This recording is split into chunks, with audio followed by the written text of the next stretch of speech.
I think we are live. We are live. We are live. We are live. Let me just press this again. We are live. Welcome, welcome, welcome to the second episode of the second episode of Honest Inner Truth.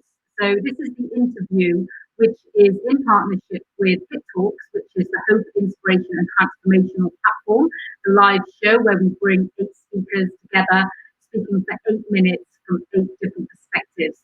So on the back of that, we have this interview process, which is Honest Inner Truths, where we bring together the speakers where I'm able to ask them any questions that they wish. And perhaps they're allowed to ask me any questions that they wish, so that we can give you more hope, we can give you some more inspiration, we can give you more transformation from an honest perspective, from a truthful perspective, and from an inner perspective.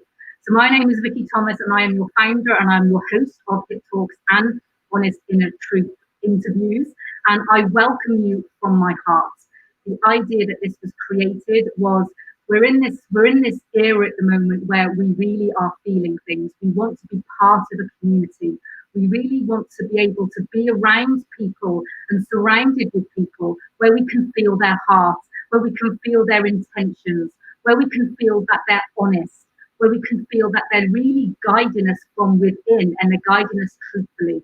They're not guiding us with ego. They're not guiding us with what they can get out of it. And this is what this platform is about. So before we actually go any further, I am totally excited to introduce you to this episode's guest, which is Mr. Danny Levin. And not just written an amazing book called The Mosaic, which we will talk about, but also 10 years a month and also a very good business corporate career as well. So without further ado, I would love to be able to bring to the platform Danny, so we can just start sharing from the heart and just open the platform with honest inner truth. So Danny, welcome to this platform. Thank you so much for being part of it. Vikki, what a treat to be here. I love being on Hit Talks, the past one we just did. I loved meeting and being with all the people that we were with. I loved you for putting it together. You are a true artist of connection. You bring just the right people together at just the right time. And I think what a beautiful thing that is for people to now who are isolated to feel these pockets of connection, to feel these moments of connection where they can just sit in their living room and feel connected to the people that are right in front of them. So thank you for doing that. Thank you for having me there. And thank you for having me here. Well, you're welcome. And as I say, the key thing is about this, as we all know, and everyone that's been on to any of the Hit Talks, is that it's truly led from the heart and it's truly led with how we can serve. So I've just had a question downloaded, so we're going to jump straight into it. So I'm going to ask you a question, and as I say, you've got no idea. So all the viewers here, as I say, I welcome all the viewers that are here on live. Hi Kim, hi Veronica, and all the people that are actually watching the replay as well. Is that Danny has no idea whatsoever what I'm going to ask him, and vice versa. When he asks me a question, none of this is planned. Very much like Hit Talks. It is there spontaneously. I can't get my words right. It's spontaneous. Right, I'm not even going to bother trying that word. It's happening spontaneously. It's spontaneous. That's the word I was looking for.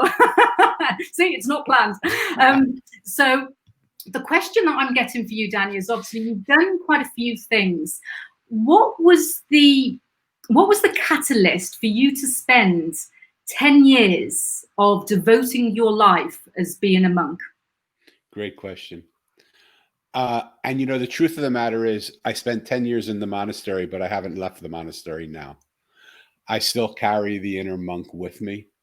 Part of what happened for me growing up, losing my dad when I was 13 years old and my mom when I was 15 years old, part of what happened for me is that I lost a little faith in the things that most people put faith in this world. When I saw that everything that was important to me, my dad was my hero. And when I saw that my hero could be taken just like that, spontaneously, without any idea, I knew from not one moment to the next that was going to happen. He wasn't sick. Nothing prepared me for it. He died making love to my mom on July 4th. And imagine people say, what a great way to die. Yeah, for my dad, but not such a great way to die for my mom. My mom was devastated. We were devastated. We had no idea what was going on. And so when that happens, it sort of made me look at how much in this world can I really count on? What is really here? What will come with me? What is sustainable? Do I want to put all of my faith in a world that in that moment can disappear just like that?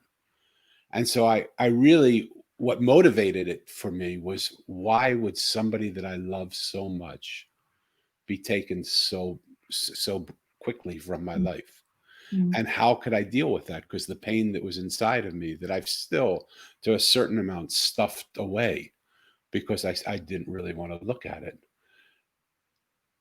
What it made me do is come up with stories and reasons for why an irrational world wasn't the world that I was living in, because it didn't make any sense. So I made up a story that if I had woken up to say goodbye to my dad the morning that he left, 3 days before I went away to camp, I had told him I was going to wake up at 4 a.m. to see him before he went out the door. So I made up the story, if I had done that rather than sleep in, which he told me to do, that he would not have died 4 weeks later, that it was my fault that had happened. Because having it be my fault that he passed away was a much better, easier world for me to live in than having just something be taken from me randomly without question. And so, being the cause of my life, I looked for what could I do to create cause and effect situations. And so I traveled around. I went to school. I studied psychology. I didn't find my answers there. I went to a seminary and studied 5 years and left one day before I was a rabbi because I didn't find my answers there. I hitchhiked around the world looking for peace in the people and the places and the countries and the change of. I didn't find my peace there. I went into a monastery because I thought there's only one place to find peace, and that's going to be within me. But the truth of the matter is, I didn't find that peace there either. It was only for me in writing this book that is over here. I point both ways because I don't know where it is on my green screen. There it is. It was only in writing the mosaic that I finally understood where my peace came from. My peace came from a perspective shift. Because as long as I thought that my hero was taken from me for no reason, I lived in a world where I was victimized by a world and could be victimized at any moment. When I realized that everything in the world has another way of seeing it, every situation we're in, every person that we're with, every occurrence that's going on, we might be having trouble with a certain person, but there's another way of seeing it where we elevate above those situations. And when we look and elevate above those situations, that's what happens. And so what the monastery gave me in those moments was a brief series of 10 years where I could sort of close out the world around me. And I could elevate within me to see where I could get to on my own without any of the draw of the world around me. I still was a part of the world. I still led pilgrimages around the world. I still ran a meditation retreat. I still did a lot of things. I wasn't still cloistered the whole time. But I would sit for 14 hours a day, 10 hours a day, 5 hours a day, 18 hours a day sometimes in the process of meditation, where the love affair that I had with God was so strong that I wanted nothing else. You know that moment when you fall in love and you meet your beloved for the first time, you don't want to do anything else but be with them, right? Yeah, and that's the feeling, isn't it? That's the feeling, and you feel it in every single cell of your body, and Yes. it's connections. So, would you say that for the people out there that perhaps can't spend 10 years to go and Yeah. meditate for 10 hours a day or 14 hours a day, my meditation practice is very important to me. I do it every single morning and every single evening without fail, and it really does give me clarity. So we all have our own practices, whether or not it's yoga, whether or not it's quantum flow, whether or not it's meditation, all these different practices for us to get into our own space. But without the the 10 years and the 14 years 10 years and 14 hours a day of doing this, then what would be the tip that you would give to viewers of them finding their inner truth? What I've developed for people that interact with me and play with me. And when we work together, one of the things that I really do is you don't need to do all that. I was more dense than most people. So for me, I needed to do more radical things. There's a very simple practice right here, right now, and we can do it together, or you can do it on your own without me. Take a look at, when you open your eyes, take a look at the world you see around you. And as soon as you see it, swipe it right. Just swipe it off to the side. And allow yourself to see what's behind what you see. Yeah. That would be one practice. And when you see that, swipe that left and allow yourself to see what's behind that. Keep swiping right or left, whichever side you prefer to swipe to, so that everything that you see, everything you think, everything you believe, you put to the side for a minute. You can have it in another moment. But just see if you could see something else behind what you see. That would be one technique. A second technique, go up to someone who disagrees with you. Go up with someone that you're really having problems with. Go up to someone who sees the world completely the opposite of you. Not with a thought to fight with them, but with a thought to listen to them. Just ask them, I really don't see the world the way you see it, and I would really love to know the way you see it. When I was in seminary, we would spend 6 months on 4 words. And what would happen is one school of rabbis would read those 4 words and say, this is how I see it. Another school of rabbis would read those 4 words. They would understand that that school of rabbis saw it the way they saw it, but they would choose to see it differently. Yeah. Once we got those perspectives, we would go back to the first school of rabbis and say, okay, now you know you see it the way you see it. That other school of rabbis knew exactly the way you saw it and chose to see it differently. Mm-hmm. Now, how do you see it the way they see it, knowing that they saw what you saw and still think differently? And we would ping pong back and forth, both schools, until we got an understanding that nothing is as it seems. There are always other perspectives to what's going on. That's true. And if I can segue to that, to the question, one of the questions that I've been dying to ask you. Is that okay? Of course, yeah, of course, yeah. Okay.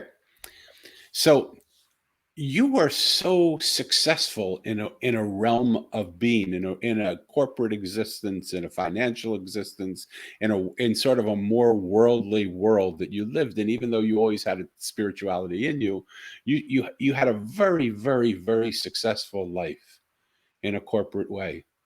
And yet something happened along the way, which is really at the point of my question, but that made you walk away from that life and come into a whole new life, which just takes tremendous courage.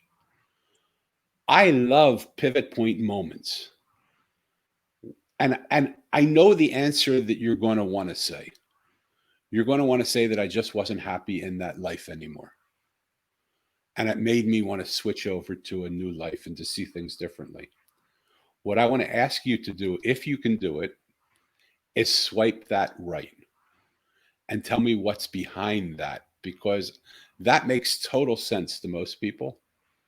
But I'm really interested in what it is that's behind that, because you and I have had some conversations about reintegrating that world to get those worlds together, right?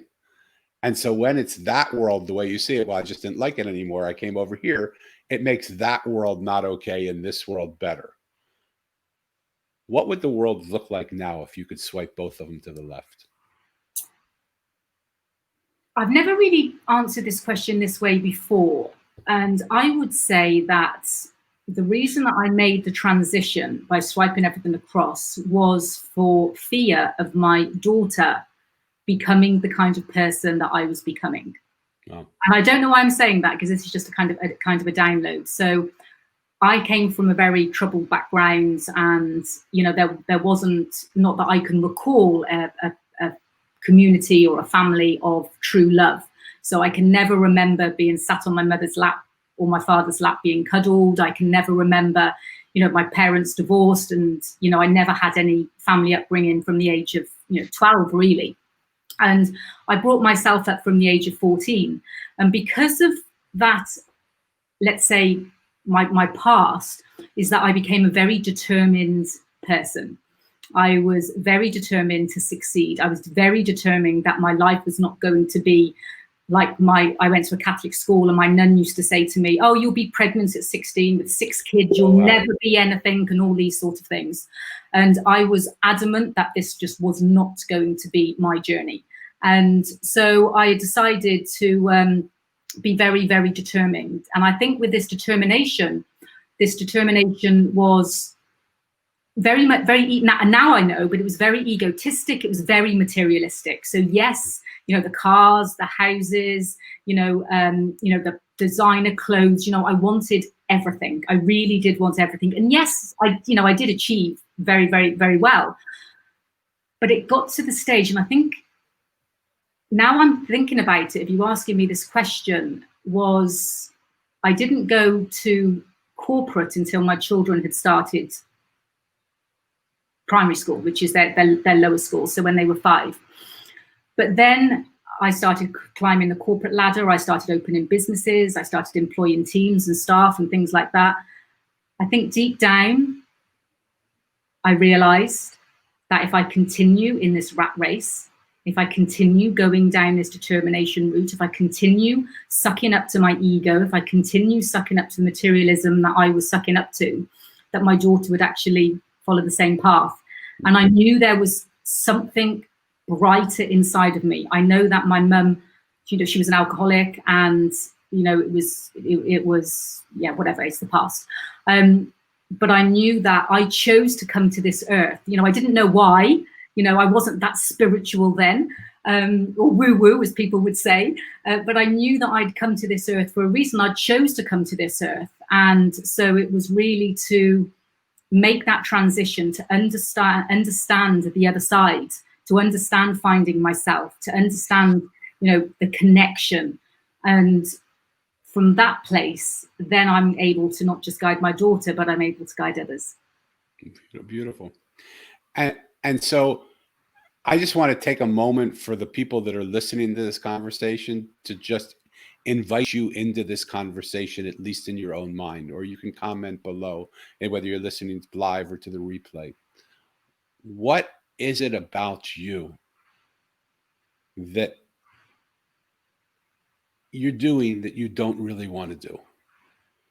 But do you have the courage to do what Vikki did, which is see that if she continued down this road, she would be an example to her daughter of something she didn't want to be.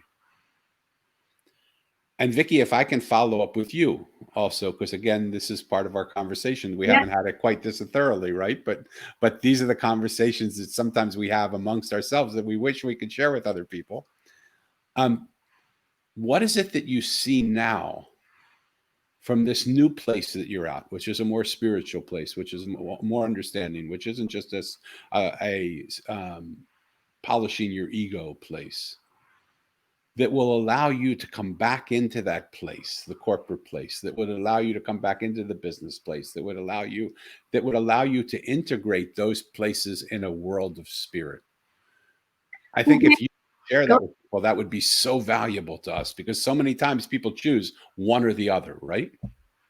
Yeah, and that's the thing, and it's quite funny because, you know, when you say that, is, you know, I've been on such a journey since I've left corporate. I've spent hundreds and hundreds of thousands of pounds, as we spoke about, you know, going to do sacred medicine, to go and do trainings, to be under coaches all over the world and mentors. And one of the downloads that I get all the time is that you're the bridge. You're the bridge to help people from the one world to the other world. But I have to bridge the two worlds myself before I can guide the other worlds. Yeah. And that's the thing. I see so much, you know, business is in my blood. And I remember when I first started in the spiritual path, as we call it, you know, there isn't any separation. You know, we are just us as beings. But when I kind of came over to the woo-woo side, as people used to say, the amount of messages, Danny, that people used to message me through social media, through text, and saying, Vikki, what on earth are you doing? Get back to business. You know, you're a chartered surveyor, you know, you do property development, you know, you do valuations for businesses, and, you know, what are you doing? And I had to really, really trust my faith. And I've got to say that there was nights where I was crying, I didn't have the income coming in that I was, and big income coming in that I was doing. I'd started selling properties so I could, invest in my education. But I had to keep my faith. And that's the thing about being the bridge, is that it's understanding that it's flow. It's the, it's quite easy, like with a bridge, like the London, you go across and then you can go across. So if you want to spend a little bit more time over this side, that's fine. And then spend a little bit of time over that side. But it's having that balance, and it's having that harmony and not separation, as we've spoken about, of separation, of just having, the ego. And the one thing that I've found that inspires me more than anything else, that when you take the leap of faith, when you really do trust, and I mean trust the universe, that's it. That is it. You just think, okay, I've got no income coming in, for instance, or I've got nowhere to live or whatever, but I'm going to put my faith in the universe. That's bloody hard to do when you've got family, and But the reason that people find it hard is because it's keeping up with the Joneses, or it's keeping up with the ego, or what people are going to think of me. But then when you keep that faith and you keep that trust and you surround yourself with the right people, and that is the key. And one of the reasons, Danny, if I can just continue about, the honest inner truths and the HIT talks of hope, inspiration, transformation, is all about feeling. Because people say to me, what is it about? And I said, we can talk to you about business, we can talk to you about spirituality, but you've got to be able to feel the people. You've got to be able to feel your journey with no separation. And you've got to be able to feel that there is hope. You've got to be able to feel that there are inspirational people out there. And there's people, you're inspirational in yourself, that and foremost. And when you surround yourself with the right people from the heart, which is what this container, this platform, this community is about, is that then you can transform and you can have both worlds. Yes. And one of the things that I really love about what you're doing, and one of the things, and what part, obviously one of the reasons why it resonates with me so much, is because it piggybacks on a belief system that I have. Because so many people have all the right words. We all know the right things to say. We all are beautifully trained in how to give the right answers. We all know exactly how to fix everybody's problems, but our lives ourselves sometimes are shambles because we are not practicing our practice. We're not walking our talk. Yes. But even more than that, because there are a lot of people that are practicing their practice and walking their talk.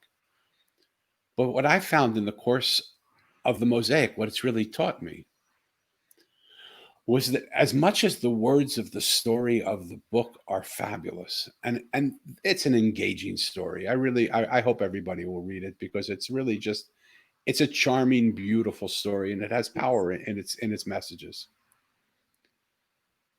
But what it taught me was the messages of the space between the words is more important than the messages of the words.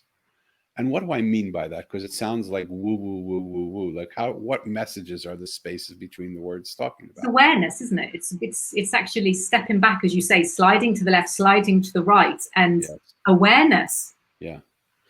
And so how can we put that into this conversation that we have? And how can I invite people into a practice that I love to practice with people?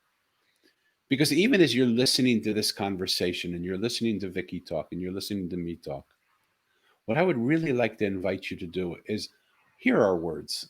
Allow your mind to get occupied in the process of what our words are saying. But then from time to time, take the elevator down. That's why I love Jonathan on our HIT talks. Yeah, Jonathan Augustine, who wrote The Lift Boy. Everything, it was about a boy who just presses buttons in an elevator that takes the elevator up and down. So in this, and it's on Netflix. Definitely go see that. It's a fabulous movie. But in this conversation, take the elevator down sometimes from your head. Let your head stay occupied in the conversation. But take the elevator down into your heart. Take the elevator. I've got to say, Danny, this is just synchronicity here. I'm just going to jump in, because I had a conversation with a client today when she was in her head.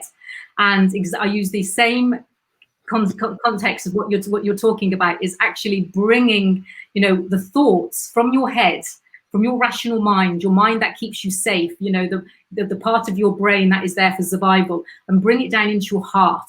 And Yes. once it's in your heart, the feelings and the answers and the awareness and the questions that you keep giving yourself in your monkey brain totally changes when it's down here. And I love that. And then go a little bit deeper, take it into your soul. Yes. And then do something different. Now press the lift up button and take it past your mind and out of your body so that you can elevate above yourself. Into the cosmos, yeah. Or we could take it even further, and we could actually take it down into our guts. Okay. So we could have this lift going all the way from our brain into our heart, because we've got three brains. We've got our, you know, our mind brain, we've got our heart brain, and we've got our gut brain, which is, you know, our intuition, our feelings. Yes. And, you know, how many times, you know, for the listeners, the viewers on here live, you know, leave a message, and people watching on the replay, just think about it. Is that how many times has perhaps somebody come into our field, or we've made a decision, and we feel that it's the wrong decision, and it's there, you know, you can feel it inside this brain down here, but you haven't got the confidence to actually act on this, because we're so used to acting from here, as you say. We're not swiping to the left, we're not swiping to the right, we're not looking at the spaces in between the words, as you mentioned in the mosaic. Is that we don't do that because we haven't got the faith, and we haven't got the trust in ourselves. Yeah. And then we make the decisions from the wrong place. And if we make our decisions from here and from here, and as you say, you know, the cosmos and the quantum fields, then we'll have the support. And it really comes back to what you started out our conversation talking about this trust and this faith and this belief in something bigger than ourselves, that has more knowledge and more understanding and more awareness than we do, and trust in that when our own systems say yes. So what I would like to recommend, because it's just what I do, I'm a big guy. I walk into a room, and because I'm big, I knock over tables, and all the things on the tables fall over. And I say, it's okay, I'll help you pick them up. But as long as they're down here on the floor, why don't we just decide what we want to bring back onto the table? Because everything else here on the floor we could take and we could throw it away if it doesn't suit you anymore. What I would invite you to do is, at every level, whether it's the cosmos or the mind or the heart or the gut or the soul or the earth, find what you believe, find what your voices are saying to you, and then do that same exact practice, swipe left. Because we may think that we have a gut feeling that is telling us something about a person that we think everything about working with them makes sense. They have all the money to do it, they have the contacts, they have the connections, but in our gut, they just don't feel right. I would even invite you in those situations to swipe that to the right and see if there's something that the universe wants to give you that the gut can't even pick up yet. Because behind one of the big things that the mosaic taught me, nothing is as it seems. As it seems. Yeah. Not one thing in this world is what it seems. So on every dimension, there's nothing. I was talking with someone that we work with each other and help each other yesterday. And she's such a creative human being. So as soon as she gets centered on doing something, she gets her purposes, then she comes up with 10 other things that she can do over here, over here, over here. A little bit. And one of the things that I said to her, I think we had in our conversation like this together also, is just stay in your lane. Stay in lane. Just stay in your lane. And what came to me in my conversation with her as we were talking about it is the lane can be confining if we see it as just a lane that holds us in. But it can also be so incredibly open, because we can see it from cosmos to gut to heart to mind to parallel realities that come into our lane that open up new ways of seeing and new ways of being and new techniques and new frequencies that we can all within that same lane. Yeah. That lane becomes so incredibly diverse and so incredibly large that we would never, ever dream of going out of that lane, because we wouldn't know what to do with it when we got out of that lane. But that's perception, isn't it? Because, you could think, how wide is the lane? And has the lane got, lovely butterflies on it and birds and deers and, and it smells beautiful. And, you can just imagine how, how amazing this lane is. And it's looking at the bigger picture as well. Yeah. But, one thing that I've always, try to do, and we're not perfect, we're all on a journey, we're all being aware, is that it's and I remember this from my corporate days, and I think maybe from a child, I'm not too sure, but try not to run before you can walk. I say this to my clients so many times, and that because we want it, and I remember this from my corporate days, so determined. I want that, I want to be able to achieve that. And yes, we can have goals, but it's enjoying the process, it's enjoying the journey, it's being aware. And as you say, when you're staying in that lane, how beautiful can that lane be if you give the lane the opportunity to be beautiful? Yes. And now let me, if I can, disrupt even that, because remember the practice that I spent 5 years in of sitting at a table over 4 words and going back and forth. Okay. So now we know the beauty, we know the lane can be confining, and now we can see the beauty of the lane. And now I want to say, yes, I see the beauty of the lane. I'm about to enter into a conversation as soon as our conversation here is over with a gentleman who is talking to me about working together with me. And one of the things that he's going through is that everything in his life is falling apart. He has tremendous pain in his body. He's lacked self-confidence. He doesn't feel comfortable with women. He doesn't feel like he has any relationship. He's scared. He has anxiety attacks. He's got all these things going on. Someone that I normally wouldn't say that I would want to work with, not because I don't want to work with him, but just because somehow the tool belt that I have for that, I would say you should go to a clinical psychologist and deal with that, right? And the more that I sat with it, and the more that I said, okay, Danny, swipe left. Just like, it's okay. We can say to him, it's not, we don't want to work together. But swipe that all to the left and see what's there. And I came upon this conversation that you and I are having. Because in a perceptual shift of our reality, when we suddenly see the world differently, like Wayne Dyer says, when we see the world differently, the world we see is different. Yes. And so what I proposed to him and why he's coming back and saying, I want to talk about and understand it, is the world he sees. There is no way out of the world he sees. It is a world full of pain. It's a world full of suffering. It's a world full of anxiety. It's a dark world. It's not very kind. It's not very generous. He's going to be in trouble. He's going to want to attempt to commit suicide. He's going to want to do all those things. 2 millimeters off to the right is a whole nother road. Yeah. And in a few miles, you're outside of the town that you're living in. And even though it won't look radically different after a few miles, if you continue down that road for 100 miles, the world that you'll be in is completely different than the world you see. If you take that road again, another 2 millimeters off to the right, because you're always swiping left and right, you will enter vistas and ideas that you've never seen before.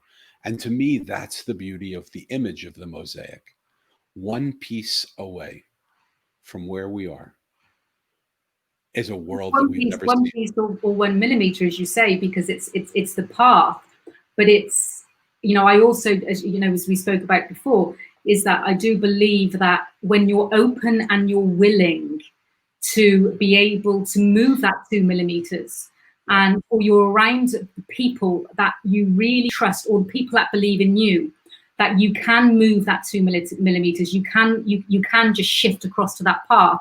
Because from being on the journey of shifting from different paths, how many people out there have somebody that really, truly, truly, truly, honestly has their back, with no intentions of other than just holding space for them, having their back, really supporting them, believing in them more than they believe in themselves?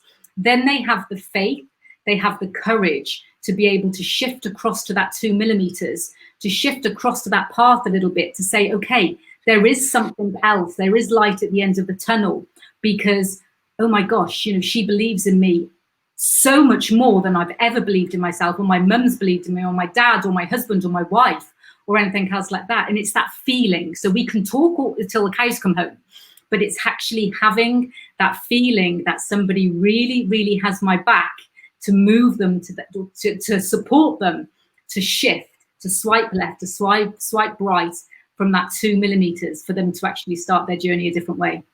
And I love that. And it may be that we are just hit the jackpot in this room that we're in. But when you said how many people, we're 2 for 2 here, because both you and I do that for people. So my guess is that it isn't just, I don't know your life well enough to know how it came upon you. I do know my life well enough. It wasn't for me that I came in with that ability. And what I understand is, by slowly working with people, by slowly opening myself up, by slowly fighting it and not even being willing to, but just having someone say to me, Danny, even if you don't want it, open up and just receive. Willing. Just swipe right, and you don't have to do anything. Your whole job is to swipe right and just receive. Because what will come into you will surprise you. What will come into you will be different than what you think. It'll be different than what your gut thinks. It'll be different than what your heart thinks. It'll be different what your head thinks. It'll be different than what your soul thinks. Because it is inviting you to get out of these comfort zones that make you feel comfortable and safe, that you don't have to deal with the confrontation of being in a situation that isn't confrontational. It's just you perceive it as confrontational. But it's fear. You know, that's the whole thing. So, you know, the amount of every single person that I work with and, you know, I have a conversation with, when you ask them what their underlying, let's say, feeling is of why they're not achieving what they're meant to achieve, or they're not going where they want to go, and it's fear, or it's lack, or it's scarcity. And, you know, working within the quantum field, as I know your wife does, working with energy, and, you know, working with, you know, the quantum energies, where we're able to shift these beliefs. Because these beliefs, these fears, this coding, all these, you know, all these little that we have that comes and bites us on the arse, or, you know, the back of the neck, or wherever it decides to bite us, they're coded in our DNA. They're coded into our quantum field from generations past, and we think we've dealt with them. And it's layers upon layers upon layers. And, you know, you talk about it in the mosaic. And, you know, the work that you do is that you're, you know, it's like being a trash can. It's taking those fears, those worries, those unworthiness thoughts, and throwing it into the trash. You know, I talk about transmuting those fears, those unworthiness with my wings. When I surround my wings around my ladies, you know, it's the same. We do, you know, but it's those underlying levels of fear and anxiety, and that's what everybody, I believe now, with the way everything's happening in the world, these fears, these anxieties, this unworthiness, it's just tinkering so higher and higher and higher. And everyone I'm speaking to are like, oh my God, I don't know what is happening. Yeah. It is so interesting, because I very rarely talk about the people I work with as clients, because what I realize is, for me, they're really more friends, and I work with them whether they pay me or not. You know, because I feel like once we inhabit this space on Earth, we have the obligation to hold the space, to hold that space on Earth for other people to come into that space. Aren't we? What's that? We're all one. We're all one.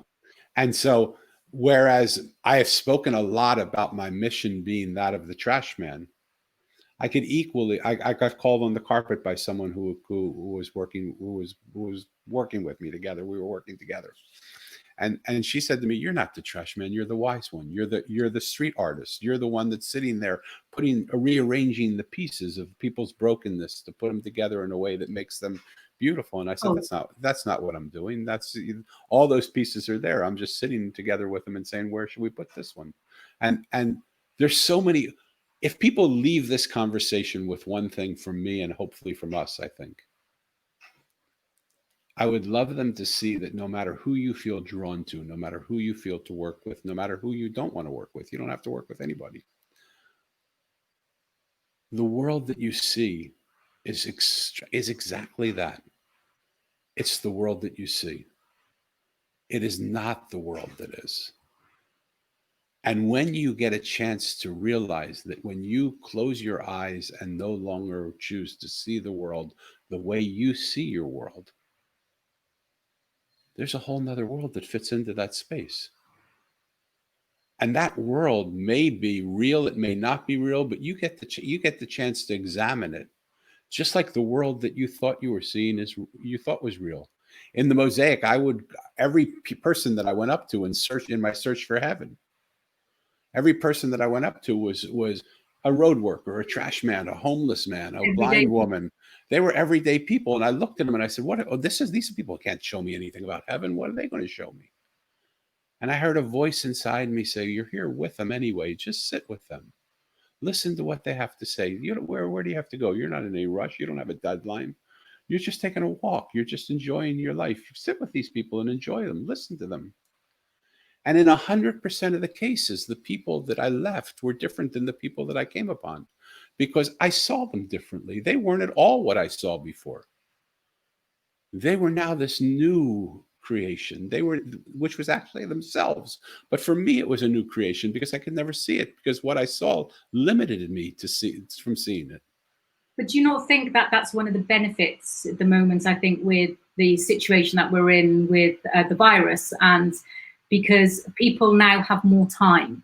They're not running around as much as they would have been running around, for instance, all in cars, all on aeroplanes. They're communicating like this, they're connecting, they're spending time together, and they're actually seeing people for who they really are because they have the time.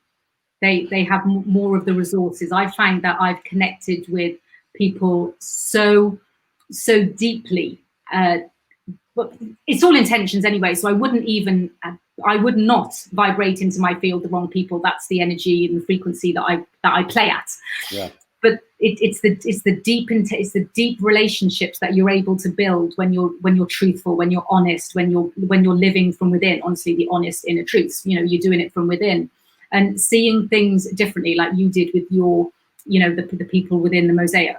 Yeah, I want to challenge your belief system, not because I want to challenge you, but because I want to give a different point of view to people, because everything that it seems like my life is around, as soon as I think it's around connection, it turns into or around listening. As soon as I think it's around listening, it changes. It's around perception.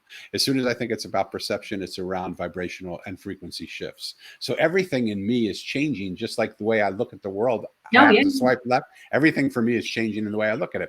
Yeah. So whereas before I always held in, like, I would never have met with the homeless guy. I would never have met with this road worker. I would never sit with the trash man and talk to him. And that's why I was hesitant to do it when I did it.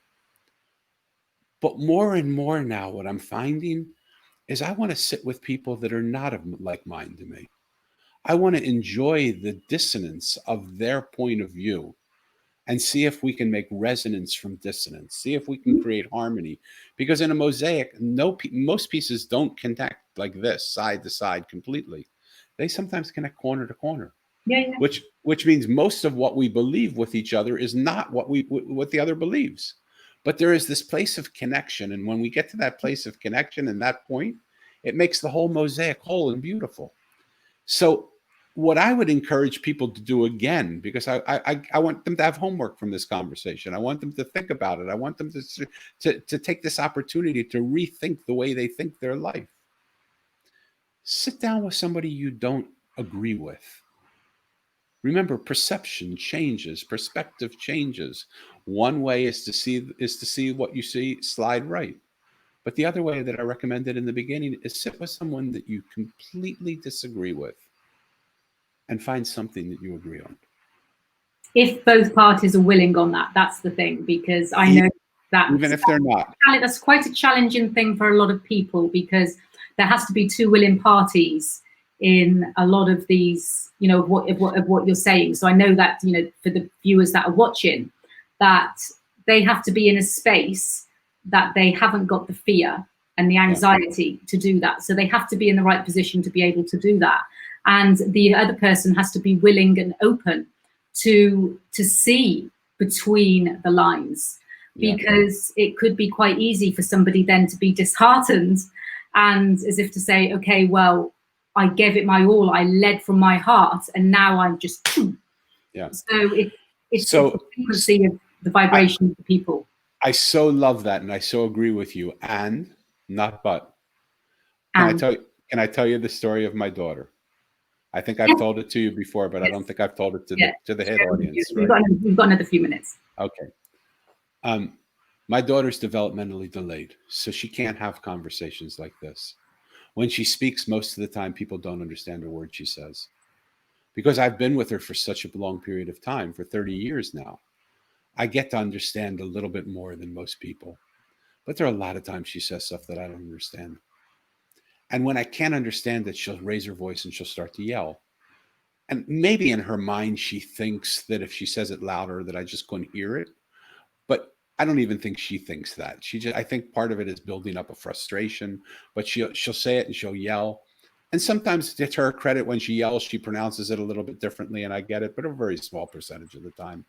Most of the time she's just yelling something that I don't understand rather than speaking it regularly. And when she yells and I don't understand, then she'll throw a tantrum, and it could be anywhere. It could be in the midst of a restaurant, the office that we're in, that we go in, the shop that we're shopping in, the house, our house where we're just having an enjoyable time. And when that doesn't work, she'll come running and try and bite me or rip my shirt and do something to attack me. Finally, after a lot of years, Vikki, I thought I was smart, but after a lot of years of her doing this, I said to her, Elisa, I can't do this anymore. You need to learn a way to communicate to me without your words. And she looked at me with a smile that went from her rage turned into a smile that just melted my soul. And she said, I am, Daddy, in perfect English, in that innocent voice that just melted my heart. And I looked at her and I said, what the expletive deleted are you talking about? What do you mean you're doing that? How are you doing that? And she went like this. She put her finger to the side of her head. And I said, you little son of a gun, have you been putting thoughts into my head this whole time? Because you can't speak, do you have an exaggerated ability to transfer information telepathically? And she started laughing uncontrollably, as if all this suffering, all this pain was sitting on her. And it just released because finally I got it. And we laughed for what was 5 or 10 minutes, which seems like when you laugh for 5 or 10 minutes contagiously with somebody, it feels like it's 100 Yeah, years, yeah. right? That would have been enough if that were the end of the story. But Vikki, what I realized is every single person that I meet goes through that same progression. When they speak and they don't get listened to, they yell. They say it louder, they scream. When they scream and they don't get listened to, they try and disrupt something or create chaos or create a scene or try and make us upset. When they try and make us upset and that doesn't work, then they try and attack us. And we do that with people shooting in town squares. We do it with people blowing up buildings. We do it with people destroying marriages, friendships, uh, business relationships, contracts that they have. And what I realized from my daughter is everything comes back to that place where if we would only listen and find a way to hear it, they would never need to yell or tantrum or act out. From the moment she put her, I realized that she was putting thoughts in my head. She never once screamed, tantrumed, or attacked. Never again. And that was about 6 years ago. And she had done it for 15 years. So in those situations where we think people have to be willing to do that, the only reason people are not willing to do that, from my daughter's teaching to me, and what I see it is in government offices, I see it in military, I see it in CEOs of companies, I see it in entrepreneurs, I see it in schools, I see it in families, I see it in friendships, is when someone doesn't feel heard, they'll go through that whole progression. Mm. If we can just sit with them and say to them, what is it you're trying to say? Like, I get it. I just haven't been able to hear it. I'm so sorry. I haven't been able to hear you say it. And if I can't hear you say it, let's say, will you find a way? It's so important for me to understand that you're trying to tell me something and you don't need to hurt me to do that. You don't need to steal ideas from me to do that. You don't need to destroy what I'm trying to do that.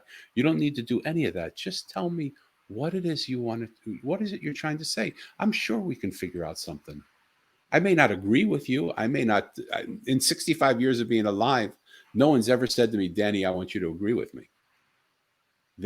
As long as they felt listened to and heard, acknowledged and validated, loved and accepted, that's all they ever wanted. Mm.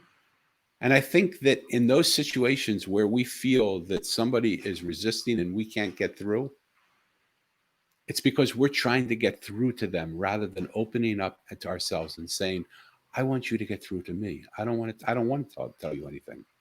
I want to be here so that I can listen to you, so that I can hear you. I have no agenda here except to hear what you have to say. Well, that's the thing, that's speaking to them from an honest, inner, truthful perspective. Bam. That's a hit conversation. Honest, inner truth perspective. Thank you so much, Danny. It's been absolutely amazing to have you on the show. We have gone a little bit over. Thank you so much. And everybody, I'll send you some details of how you're going to be able to get hold of Danny's book, The Mosaic. And yes, thank you so much, Danny. I'll speak to you very soon. I love it. Thank you so much for having me. Namaste. So, wow. So our second episode here of The Honest Inner Truth. So please join us. Please join us every single Monday at 8 p.m. UK time and every single Thursday at the same time, depending on the time zones of the guests that we're going to bring in. And just really where we can share from the heart, different perspectives, because that's the thing. We're all on a journey. We're on different paths and we have different challenges. We have different beliefs. So the idea of this platform of feeling, this platform of love, this platform of hope, inspiration, transformation, and this platform to share with you the honest inner truths of people all over the world with you. So then you're able to transition into your journey, into your destination. And do that with grace, and do that with ease, and do that with flow, and to do that with love. So my name is Vikki Thomas. I am the founder and the host of Hit Talks Live. So please join us at the next Hit Talks, which is on Friday, the 3rd of July. So I'll put the link below. And thank you very much for everyone here that's on live. And thank you very much for everyone that's watching the replay. #replay. And then we'll go through all the comments, both Danny and myself, to respond to any questions. So from my heart, I am sending you so much love.